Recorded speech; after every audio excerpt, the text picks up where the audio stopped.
The following is a TV8 special presentation.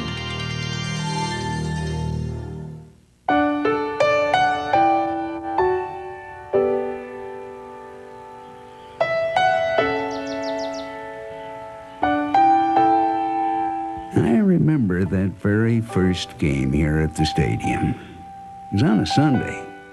I was only 10 years old then, and mighty excited that my father brought me down. July 31st, 1932. Over 80,000 fans filled the new Cleveland Municipal Stadium next to Lake Erie. It was the largest crowd ever to attend a baseball game. They came by trolley, they came by automobile, and it caused the largest traffic jam ever in the history of the city. This stadium was so much bigger than League Park. When it was being built, nobody ever thought they'd fill it. But they did that day. For this first game ever in the new stadium, the Cleveland Indians were ready to play the Philadelphia Athletics.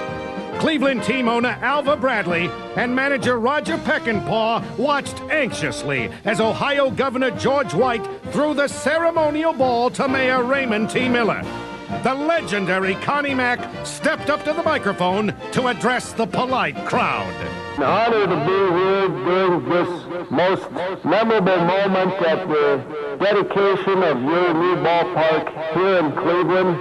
And with my thanks to the governor and the team. That day was just the beginning of so many memories. Memories of this old ball yard. Great teams, great players, some of them legends of the game. My heroes. Yep. So many memories.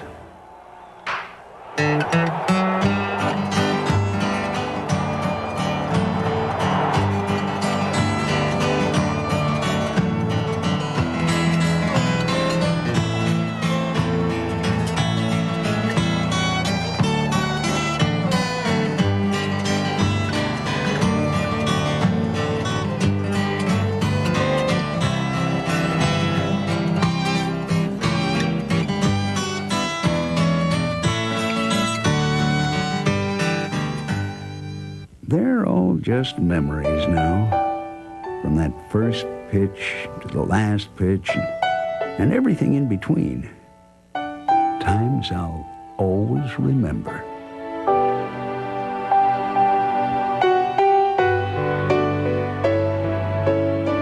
A Time Remembered. Celebrating 61 years of baseball at Cleveland Municipal Stadium.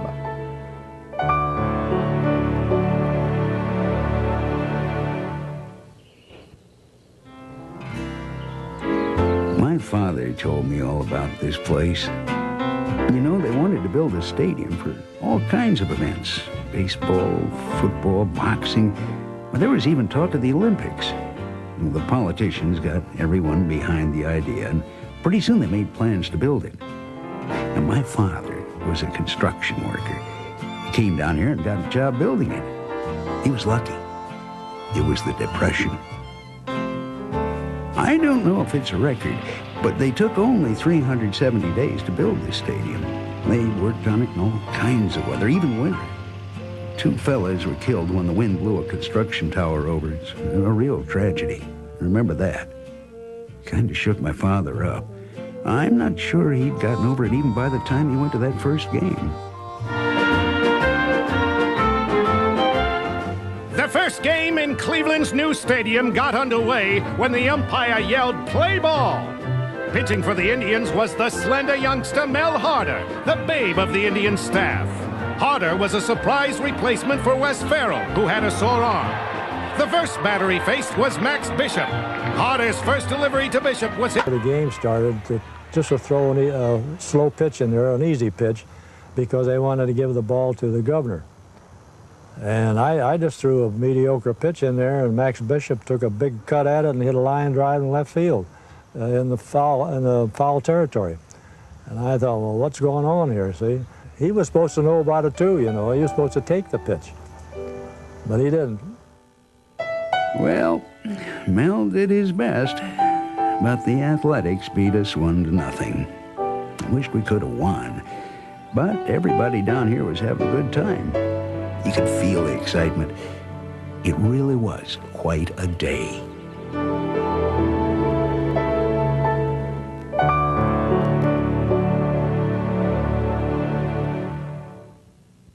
A Time Remembered is brought to you in part by Dairy Queen, the place to go for hot eats and cool treats. Dairy Queen, we treat you right.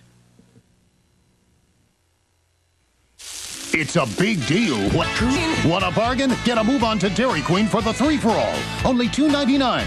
Get a 1/3 pound double cheeseburger, add a large order of golden fries, and a big 21-ounce soft drink. Put them all together, and you've got a 3-for-all for just $2.99. Now at Dairy Queen. Hot eats, cool treats, we treat you right.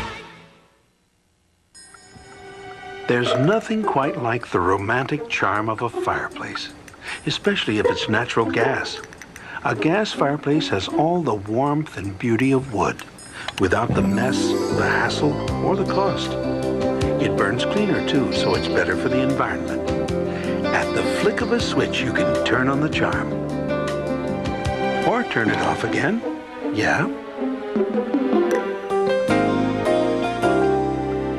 Evidently, Continental Airlines, new Peanuts fares are attracting quite a lot of business because they keep needing more and more peanuts. So I decided to retire old Hildy here and invest in some more modern equipment. Introducing Continental Airlines' new Peanuts fares. Super low fares to 8 cities. No, fly for peanuts. Team, and we need Plymouth Voyager giveaway. Just donate $2 or more at your local McDonald's, and you can win a 1994 Plymouth Already Meets Night, sponsored by your local Voyager minivan. And went there on that of July. The aneurysm, and none of us thought he got a big shot. He threw a no soft. Who was cool? And I had one more, We're cheering out, and that jump, and Buddy Bell coming in from third base, and it was a very exciting moment and one that I'll never forget. But of all the Cleveland pitchers, you got to go with the ace of them all. You know who that is. Old Rapid Robert himself, Bob Feller. Chief Scout Cy Slapnicka announced yesterday that he signed a 16-year-old Iowa high school pitcher to a contract. The speed ball artist, Robert Feller of Van Meter, has averaged 19 strikeouts per game. He'll report to Fargo-Moorhead after finishing his school term. Feller was this apple-cheeked kid who was throwing faster than the speed of light. The story was, Slapnicka went out there and signed him on the spot. That's what they say. I signed a contract for $1, and there was nothing he said about salary. I was going to get $500 if I stayed with the Fargo-Moorhead team at the end of the year. And also the contract it was written on the back of hotel stationery. Bob Feller threw 3 no-hitters. And one of them was here in July '51 against Detroit. 7 times he led the league in strikeouts. Newspapers compared him to Cy Young, said Feller was the best of his time. When the war came along, like a lot of other ball players, Bob enlisted and didn't return until 45. You can't help but wonder what he could have done if he'd been pitching those 4 years. Feller was at the peak of his career. He was at the age where he should have been having his greatest seasons. And I think conservatively, the war cost him 100 victories and probably 1,000 strikeouts. We had other great pitchers on the Indians. Bob Lemon pitched here for 15 years. When he signed a contract in '55, he was the highest paid pitcher in all of baseball at $45,000. We thought that was a fortune back then. And Mike Garcia and Early Wynn were the other 2 starters on that staff. Along with Feller and Lem, we called them the Big Four. About that time, another young pitcher came along, Herb Score. With his scorching fastball, it looked like we had another Bob Feller in the making. And then in '57, Gil McDougall of the Yankees hit a line drive that changed Herb's career. Now Herb Score is ready to go again, looking in, taking his time. Got the sign, here's the windup, and the fastball comes down. There's a swing and a line drive, right back at Score, it hits him and he's down! We had seats directly behind home plate looking through the screen. And I distinctly remember the crack of the bat, and before I even noticed Herb's score was down. He was down for a while, and a bunch of people came out to the mound. And finally, it became serious when they announced over the loudspeakers there a doctor in the house. And lo and behold, not only did I see the event, but the doctor came running down our aisle and then went over the wall and onto the mound. After Herb, it seems like the really good pitchers were fewer and farther between. Oh, a couple stand out, like Sam McDowell and Gaylord Perry. Oh, Sam McDowell. What a fastball. We thought for sure he was the next Sandy Koufax. Pitched here for 10 years. Yeah, he was pretty popular.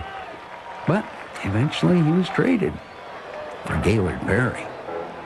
And my father and I always wondered what Gaylord was putting on the ball and where he hit it.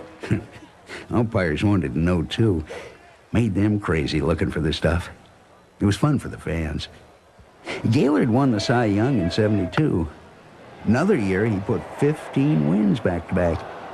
Sure made the McDowell trade look good. His brother Jim came back in '74. And Mom Perry was mighty proud. The boys always dreamed they'd pitch together on the same team. And Dick Bossman. Now, he was here only a couple of years in the '70s. Lost more than he won. But one night, everything fell into place, and he threw a no-hitter against Oakland. Only one guy got on base, and that was because of Bossman's throwing error. That was the only runner that reached base. He didn't walk anybody. Therefore, if he had made that play correctly, it would have been a perfect game. And there have only been 12 perfect games in the history of baseball. What pitcher hasn't dreamed of pitching a perfect game? And to think we had one right here, not too long ago. It was a night just like any other night at the stadium, playing the Blue Jays. But little did we know, we'd see history in the making. Fly ball, center field. Manning is there. Got it! A perfect game for Lenny Barker.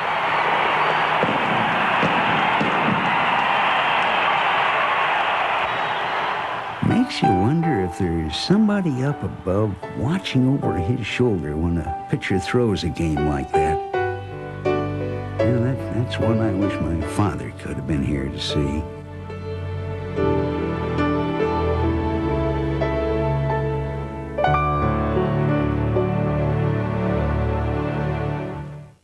You want real electricity, real excitement, you gotta be there. We got just the tickets. We got season tickets for the last year at the Coliseum. We got the big game plan with 18 big games for the price of 17. We got game of the month plans, that's 6 games for weekends or weekdays. We got priority seating for the arena at Gateway. We got Gerald, Lowry, Mark, Brad, Danny, Terrell, and Chris battling Lowry, Patrick, Charles, and the Shack. We got leaps, bounds, blocks, dunks. We got a phone number. So put down the clicker and pick up the phone while we got the tickets and you got the time. Because we got more electricity than you got lighting up your whole neighborhood. Cavs basketball, you gotta be. When you shop Sun TV, you never have to wait for a sale to get the best price because Sun's prices are the guaranteed lowest every day. This cable-ready VHS VCR with remote is only $147. This Sharp 4-head VCR with remote is $197. And this Magnavox compact camcorder with autofocus and power zoom lens is $467. Great selection, the best service, and the guaranteed lowest prices every day at Sun TV, where you know you pay less. Don't eat with your hands. Don't play with your food. Don't pick, don't reach. You know that's rude. Elbows off the table. Take small bites. Sit up straight. Chew it right. These are rules you might have heard, but take our word, Weaver. That's how to eat. Weaver. That's how to eat. Are you tired of bra manufacturers designing huge contraptions that half of us can't wear? Well, you're not alone. Research is underway to design bras that fit an average woman comfortably. Get a glimpse of how the problem's being solved Friday at 5 on News Center 8. When I found out that my daughter had been raped, I felt like I had been raped. An alleged attack and a mother's outrage lands her in court. What happened then? Find out on the next Inside Edition.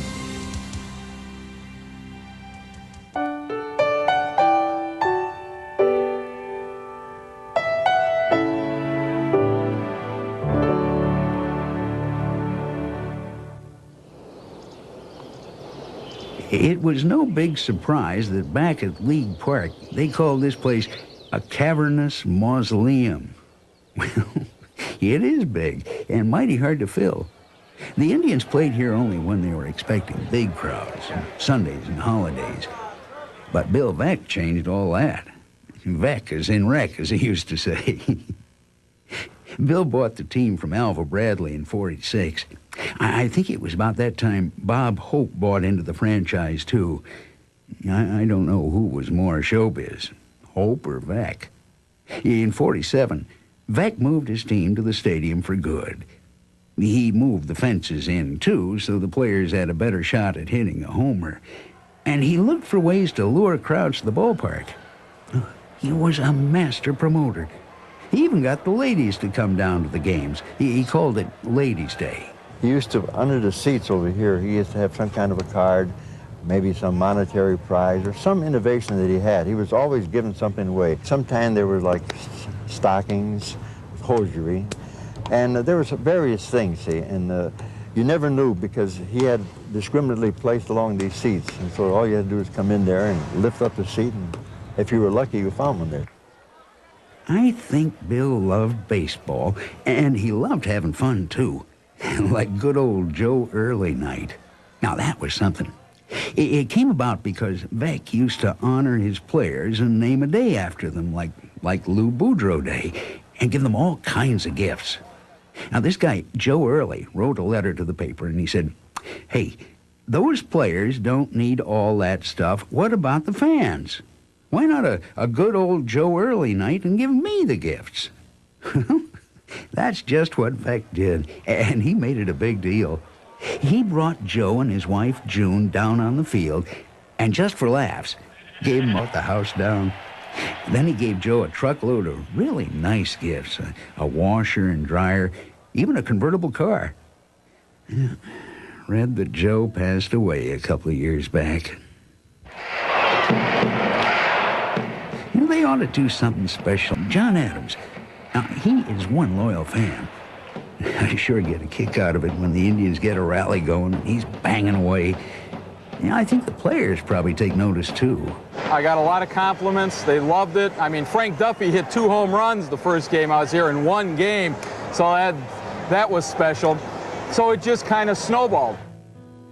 Fans. You know, I think we got the best baseball fans anywhere.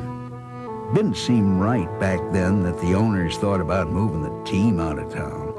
But for years, we had to put up with the rumors. I can remember as far back as '58. In on the fans here this evening at the Cleveland Stadium. This only indicates the Indians committee. Like that. Lots of thought that if they left town, Cleveland would never be the same. There's 20 on the third base side downstairs. The team stayed here. Even though they didn't win a lot of games, loyal fans kept coming. We suffered through bad times. Through it all, we never gave up. There was always next year, and the hope things would get better. When the team wasn't winning, it was the promotions that entertained us. Oh, they gave away bats on bat days and pennants on pennant days. And I'll never forget when Carl Wallenda put a scare into all of us, walking a tightrope across the stadium. I held my breath. That wire was sure shaking.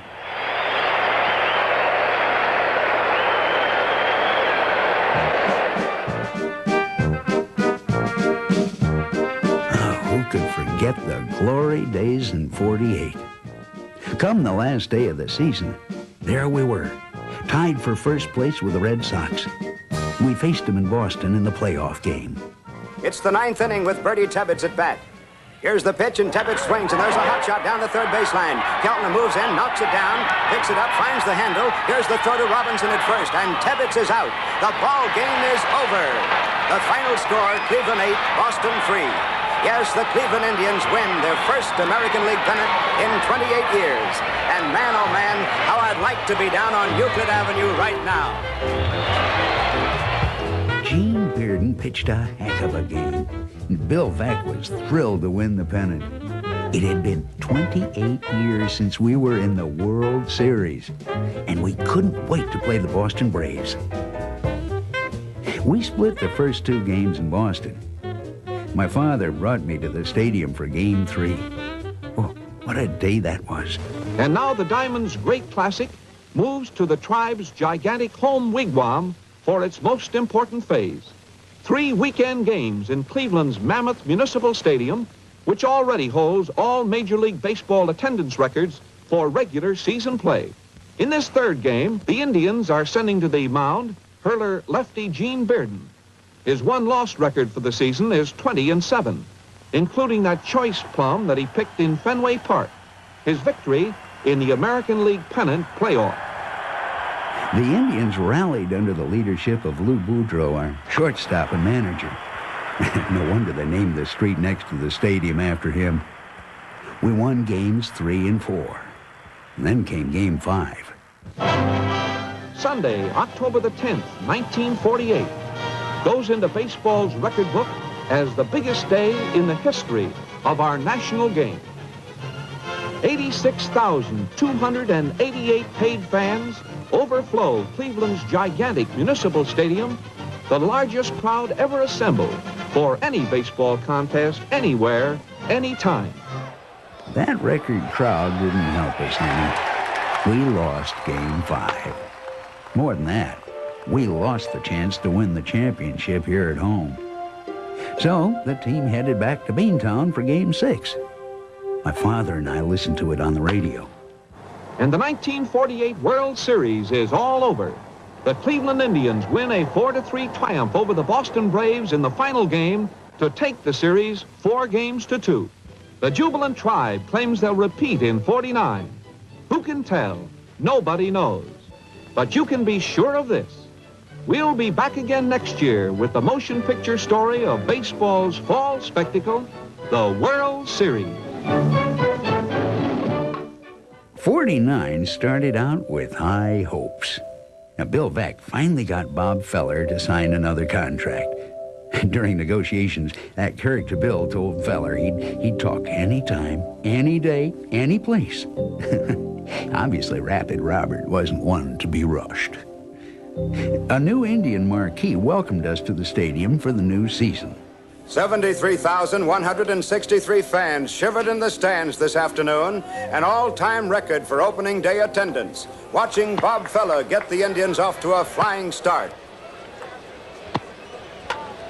But the 49 season turned out to be a big disappointment. The team just didn't have the magic of the year before.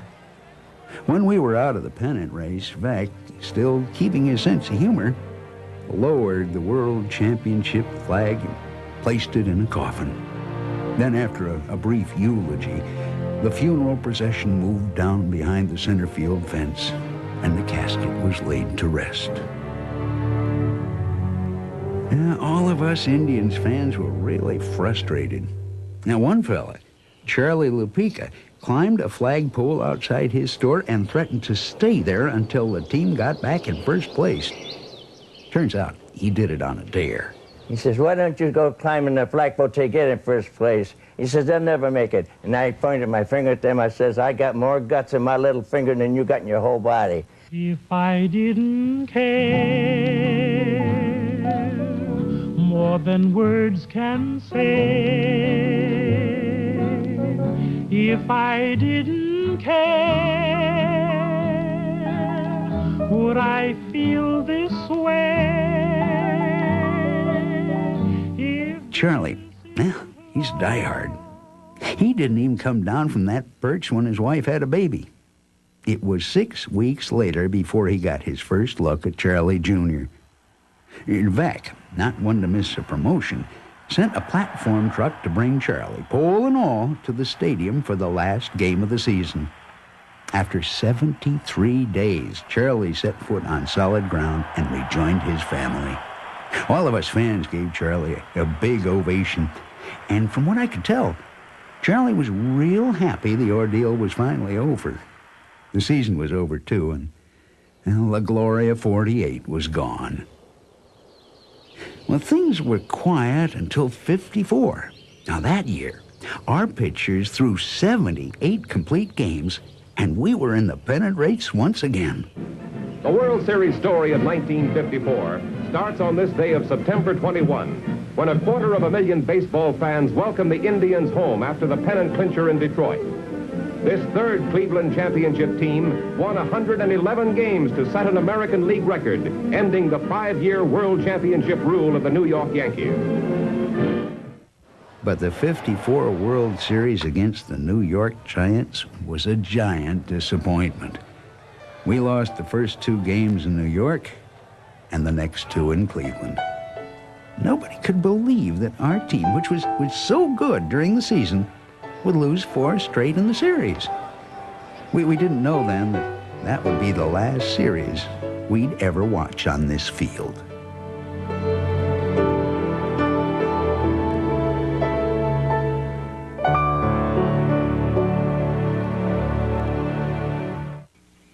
It's a big deal when hot and cool connect. Hot eats, cool treats, a Dairy Queen. Want a bargain? Get a move on to Dairy Queen for the 3-for-all. Only $2.99. Get a 1/3 pound double cheeseburger, add a large order of golden fries, and a big 21-ounce soft drink. Put them all together, and you've got a 3-for-all for just $2.99. Now at Dairy Queen. Hot eats, cool treats, we treat you right. Name, address, social security number, income ratio, down payment. Real Estate Mortgage Corporation doesn't want your firstborn child. What we do want is the mortgage loan process to be a hassle-free, enjoyable experience. Our residential lending specialist will meet with you at your convenience. We want to keep the mortgage loan process simple. Our goal is the successful completion of your home loan. We're getting back to basics, and we value you as a present and future customer. Partners in lending, Real Estate Mortgage Corp. On the next American Journal. You don't know what the feeling is like until it's your own child. She's talking about the kidnapping and assault of her little girl. Now, she and her daughter are asking President Clinton to help make America a safer place for kids. We have to change this system so that no other parent or child will feel the pain they feel. I'm Nancy Glass. That's just one of the stories worth watching on the next American Journal. Tomorrow at 7:30 on TV8. May 3rd, 1941, 10,000 gathered for the social event of that year. And now TV8 has teamed up with the Cleveland Police Historical Society to bring back that proud tradition. On Saturday, October 23rd, join me at the Police Officers Ball. Enjoy dinner and dancing and support the Police Museum, where history continues to bring together our community and our peace officers. Please order your tickets today. Taking care of Cleveland's own TV8.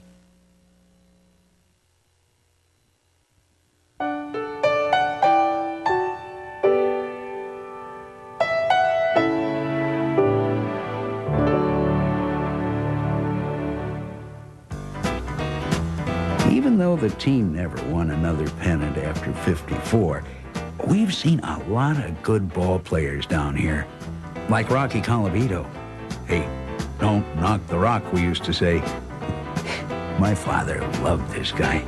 Everyone did. Rocky was one of the most popular players ever to wear an Indians uniform. He could hit the ball a mile. In '59, Rock hit 42 home runs and was the league's home run champ. Then he was gone. We couldn't believe it. Frank Lane traded him away to Detroit for Harvey Keene before opening day in '60. We were furious. Called him Trader Lane. But Lane stood his ground. Well, Keene never was the player Lane promised. And we sure did miss old Rocky. The first game he played here for Detroit, he hit a homer. Sure showed Trader Lane. Of course, he came back at 65, and we welcomed him with open arms. Had to wonder what Rocky was thinking when Trader gave him a fruit basket before the game.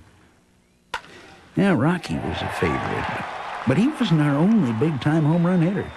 The biggest of them all was Earl Averill. He hit him out of League Park. He hit him out of the stadium. Earl could hit a home run anywhere. So could Hal Trotsky, our first baseman throughout the 30s. And there was big Luke Easter, who led the team in home runs in '51. And Joe Gordon was quite a hitter for the Indians in the 40s. Another second baseman, Bobby Avila, won the batting crown when he led the league in hitting in '54. And who could forget the mighty swing of Al Rosen? Ooh, what a slugger. In '53, he almost won the Triple Crown, but he lost the batting title to Mickey Vernon on the last day of the season. And his last at bat, he hit a ball to third base. The third baseman was deep, and he played it slowly, hoping that Rosen would beat it out.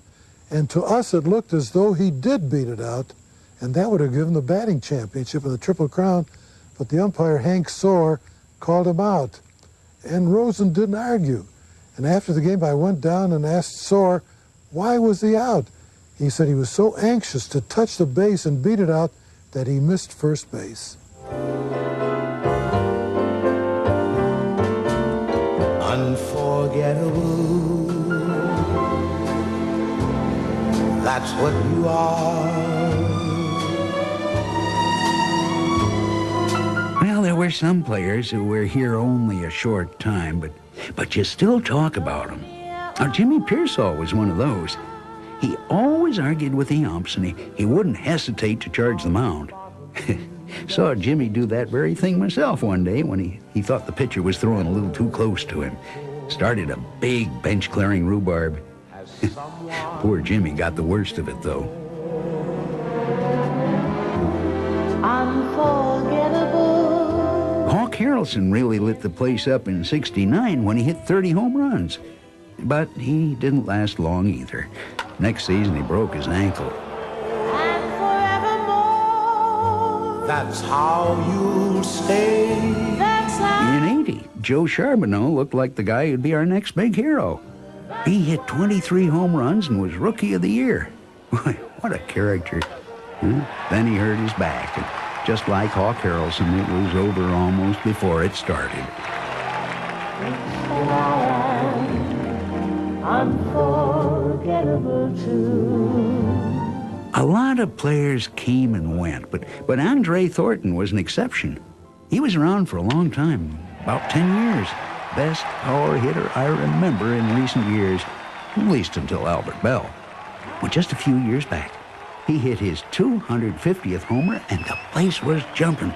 I mean, the whole stadium was rooting for him. I mean, just waiting for it to happen, and you knew someday it was going to be it, but you didn't know exactly when, and when it came, it was just fantastic.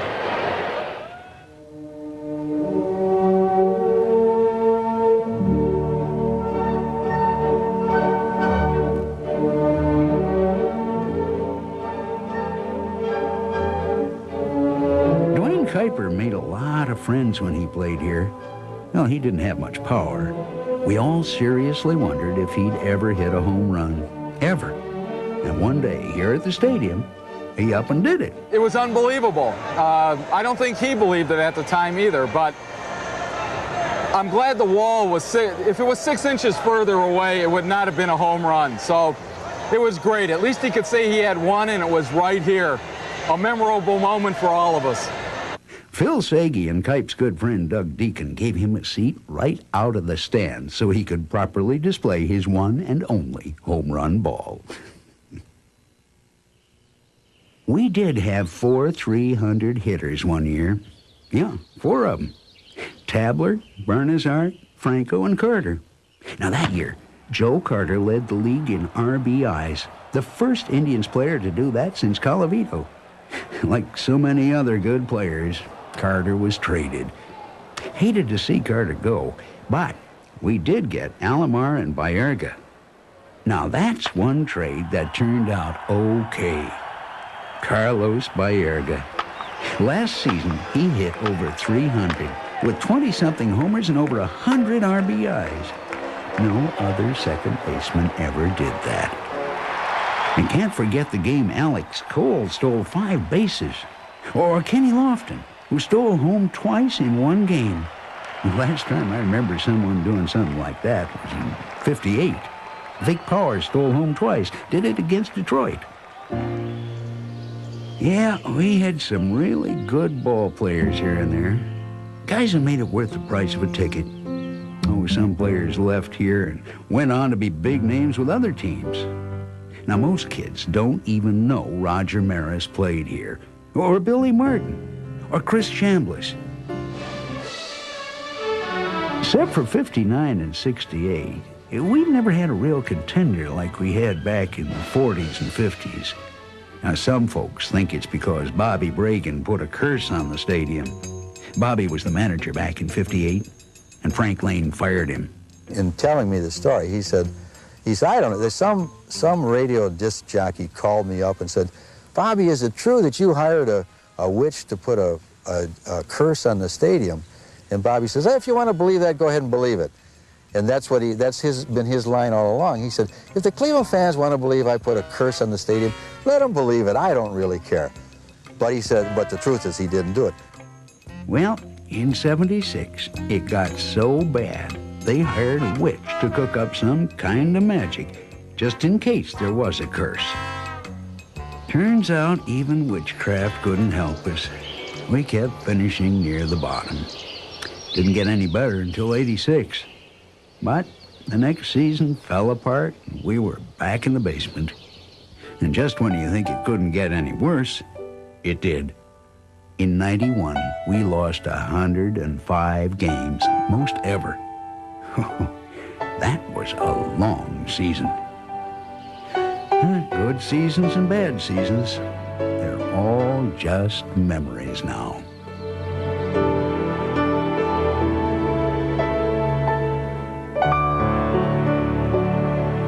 Subway's steak and cheese sub is not only delicious, it's easy to eat anywhere. To prove that fact, I'm going to eat my dinner here at the rodeo. No one's ridden rocket launcher for more than 8 seconds, so I'll have to eat fast, but you'll want to take your time to really savor tender steak and cheese on our fresh baked bread. One bite and you'll agree, Subway makes great steak! Now when you buy one steak and cheese sub with a medium soft drink, you can get a regular 6-inch sub for just 99 cents at Subway. Well, at least I get a meal on this flight. Ringling Brothers and Barnum and Bailey Circus is an expression of unparalleled beauty, unrivaled speed, an expression of strength, danger, and human perfection. But at Ringling Brothers and Barnum and Bailey Circus, this is the greatest expression of all. Coming to the Coliseum November 10th through 21st. Tickets on sale now at the box office and all Ticketmaster locations. There is something that sets Cleveland apart from other places. I think it's the way we look out for each other. You can see it in the way people come together for their neighbors, the way everyone pitches in when someone needs help. At TV8, we believe looking out for our own is a responsibility in news, a way of life in community service. That's why we've chosen one simple sentence to acknowledge our commitment, taking care of Cleveland's own. That's our mission at Cleveland's own TV8. For over 88 years, the American Red Cross has been bringing relief to the victims of disaster right here in Cleveland. Now you can help the Red Cross and have the chance to win a beautiful 1993 red Cadillac Seville touring sedan. Only 1,500 Collector's Edition tickets will be made available for a cash donation of $100 each. To reserve your ticket, call the Red Cross at 431-3214 today. The Red Cross and TV8, taking care of Cleveland's own TV8.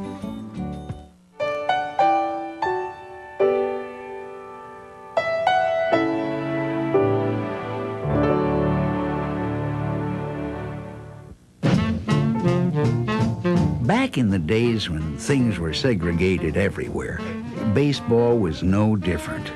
Now, maybe Cleveland's biggest impact on the game came when Bill Vack brought Larry Doby here to play outfield in '47. Brooklyn in the National League had already signed Jackie Robinson, and Doby was the American League's first black player. Hooray, hooray, the time has really come. Hooray, hooray, the time has really come. Cleveland got Larry Doby, Brooklyn's got Jackie Robinson.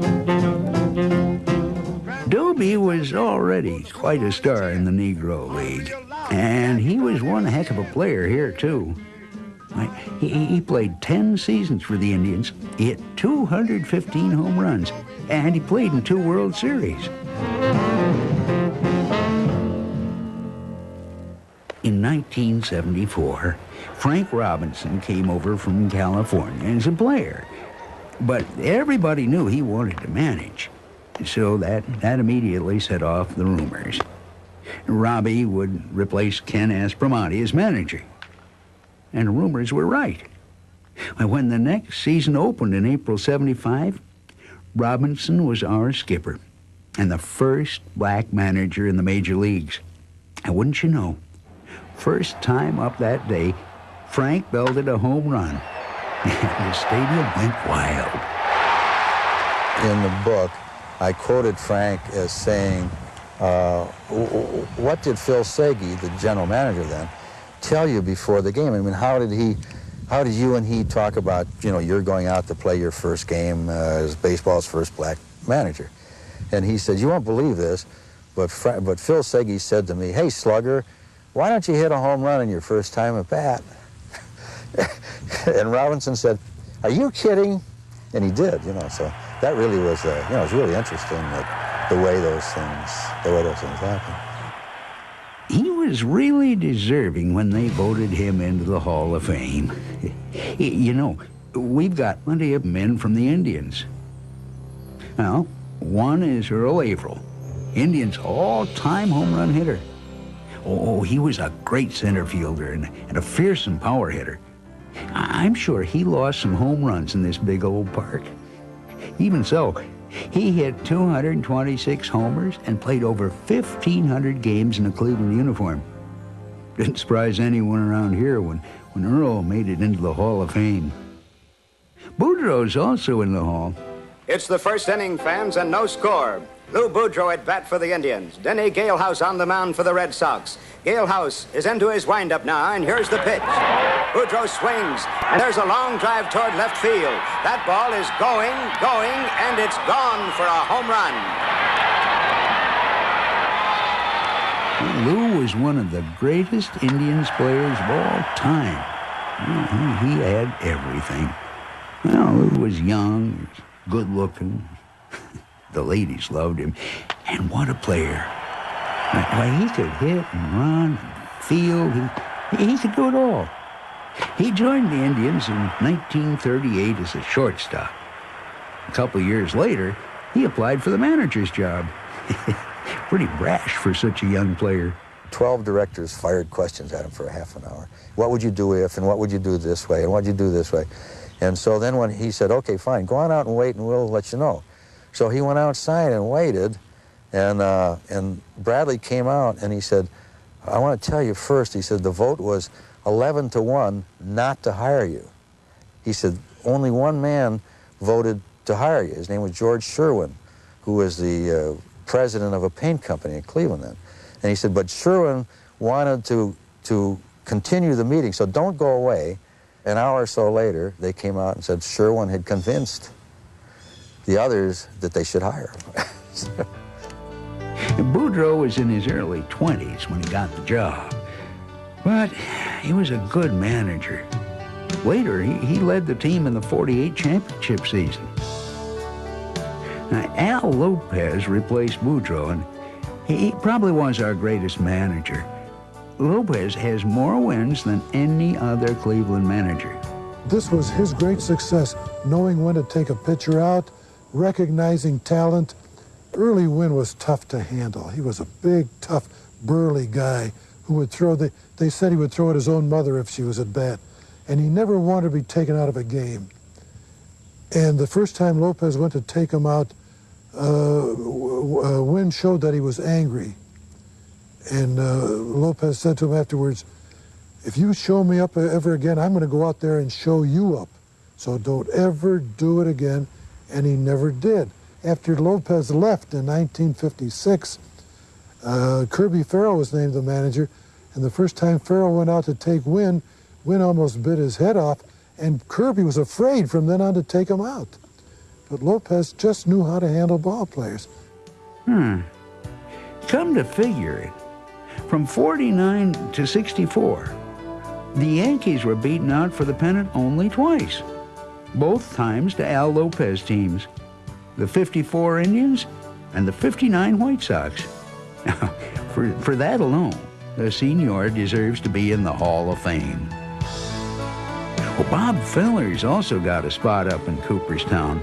In fact, he was the first Indian to get voted in. Now think of it. 3 no-hitters, 266 wins. I'm glad Cy Slapnik stuck around long enough to see the kid he signed up years ago make it into the Hall of Fame. But I never intended to be anything but a ball player. I was very fortunate. I never gave it a thought. When the scout came to Cy Slapnik came to sign me, it was not unexpected. And when I was successful, it was not unexpected. That may be a little braggadocio, but I trained hard. Everything was in my family life was geared to be a major league ball. The Indians ever had, that's for sure. Well, some people say he may be the best pitcher in the history of baseball. Hello, Joe. I go. Joe DiMaggio. That streak he had back in '41.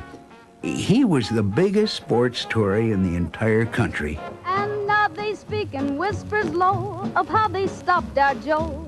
One night in Cleveland, oh, oh, oh, goodbye streak DiMaggio. Now, when the Yankees came to town, Joe got 3 hits in the first game. That made 56 straight games. It's unbelievable.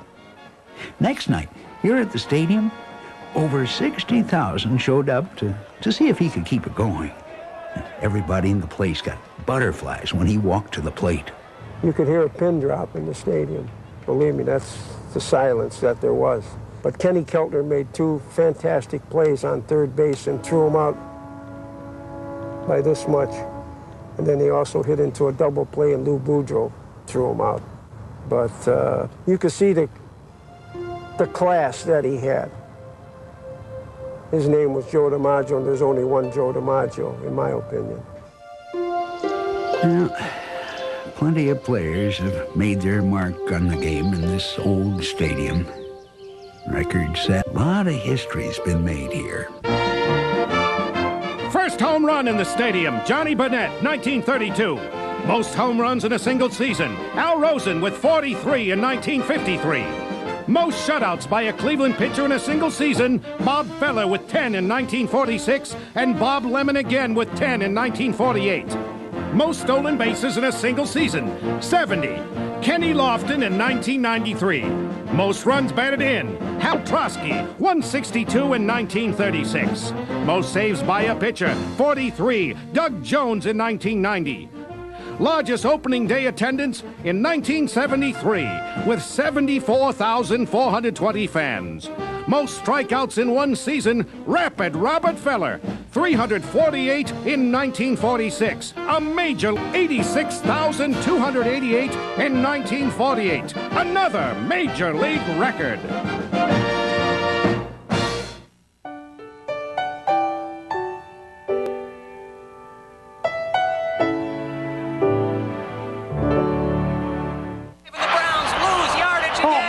I could have thought of a better play than that.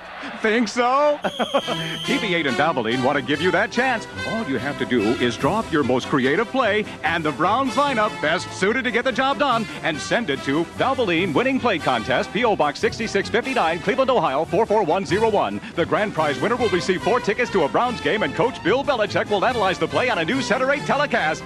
I'm going to enter the Valvoline Winning Play Contest. From TV8. It's a big deal when hot and cool connect. Eats, cool treats, a Dairy Queen. Want a bargain? Get a move on to Dairy Queen for the 3-for-all.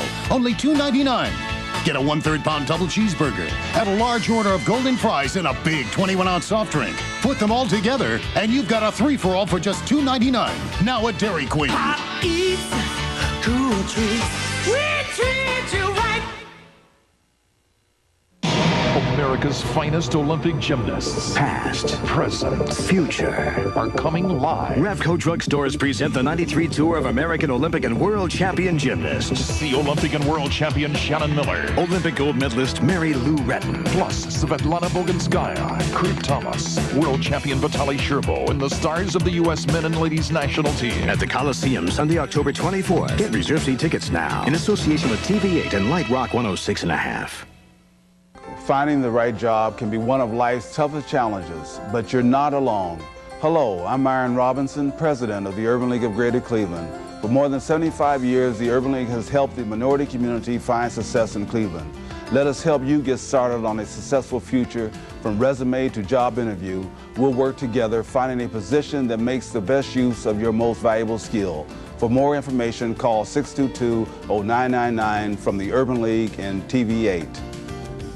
Time Remembered is brought to you in part by Dairy Queen, the place to go for hot eats and cool treats. Dairy Queen, we treat you right.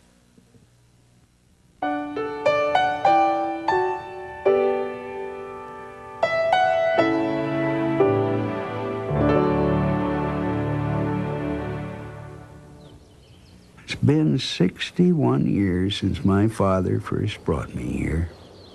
The players have changed over the years. I sure did. I got older. But I'll always love baseball in this place. And it was a thrill for me every time I came down here, right up to that very last game. I got a lump in my throat. And I wasn't the only one who did, standing there for that last pitch.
To be a ballpark where the field was warm and green, and the people played their crazy game with a joy I'd never seen, and the air was such a wonder.